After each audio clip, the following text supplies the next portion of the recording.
All right, boys and girls, I think I figured out the hard start problem on this car. I finally got a fuel gauge. It just came in. I was working with this other piece of junk. Not good. Got one of Amazon's best $25 fuel pump gauge. Anyways, that's the problem. We should be hitting roughly about 50 PSIs. Let's see it. Let's give it a shot. Let's give it a shot. All right, here we go. Gonna turn on.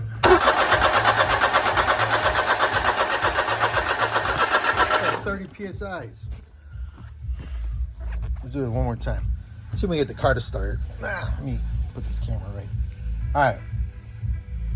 Got the fuel gauge tied to the. I busted it loose where the fuel injector rail. So I'm teed into that so I can see what's going on. Turn the key. Yeah, it should be about 30. Let's do it one more time. Come on, baby. Probably out of gas too. I don't know. Here we go. Come on, baby. Come on. You can do it.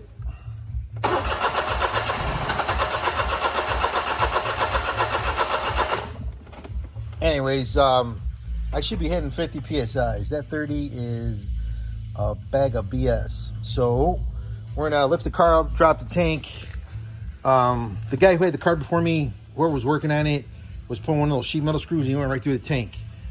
So there's a hole in the tank, fuel starts spewing out. The dude puts silicone over the screw and shoves it right back in the tank. So I'm assuming this car initially had a problem with that fuel pump, and that's where they did all that drama with the SAMs, and then they cut the wires. They did all kinds of crap. Anyways, all that is fixed. SAMs is up 100%. Wires are 100%. I'm gonna drop that tank. New fuel pump, new tank, new splash guards underneath there. Button this up, get this thing to start. Then get these wheels done, and we can start. Hey, where you going? Come here, girl. Yeah, good girl. And yeah, we'll get this thing back up and running, and hopefully get this thing ready for the spring, summertime, because I'm looking forward to enjoying it. I mean, it's not in bad shape. Seats aren't all cracked up. It's in decent shape. Just need some TLC. Anyways, we'll get her going. Say hi. Edie. All right, another thing. Right. This is the passenger side. That's where the harness goes down to the fuel pump. Now, I should be drawing 6 amps, right? We're drawing 2.7, and it's 30 PSIs. So that's telling me that fuel pump is a piece of you know what. Anyways, we got to replace it. Just wanted to show you guys that when you're troubleshooting your beaters out there, you can take an amperage reading. On a known good car, I was picking up about 6.6 amps, and then I saw on the YouTube some guys pulling about 50 PSIs in that fuel rail. I believe it was Carb Maintenance, Smart Carb Maintenance. Very good video. He showed the fuel pressure gauge. Really enjoyed that. That really helped me out. I got the same gauge he got, but here we go. All right, I got the car to fire up, but it's sitting at 40 PSIs. It struggled. It was like 30, 35, and then it farted and fought.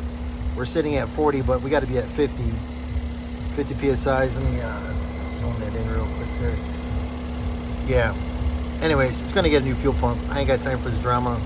When I put the key in this thing, I want it to be ready to go. And I'm trying to see if I can change the wheel specs on this thing, because I'm putting in bigger tires. So I want to see maybe I can change the tell the computer, tell the car what size tire it has, so the speedometer kind of calibrates itself, the shifting and all that. Look at the half-ass job they did on the radio. Ooh, boy, these Facebook Marketplace finds. Pull your hair out. Ain't that right? It is.